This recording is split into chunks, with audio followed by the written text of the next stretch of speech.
सिद्धेश्वर कन्या प्रशालेला हिंदी सेवा सन्मान पुरस्कारानं गौरवण्यात आला आहे।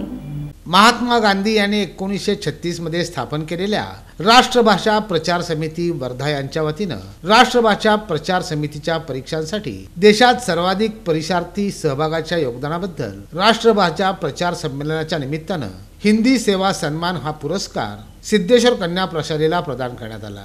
सदर पुरस्कार हरियाणा राज्याचे राज्यपाल बनवारीलाल जी पुरोहित यांच्या हस्ते शनिवार दिनांक 23 डिसेंबर रोजी हिंदीनगर वर्धा येथे प्रदान करण्यात आला। हा पुरस्कार प्रातिनिधिक स्वरूपात प्रशालेचे ज्येष्ठ हिंदी विषय शिक्षक मल्लय्या स्वामी सर व माळी सर यांनी स्वीकारला।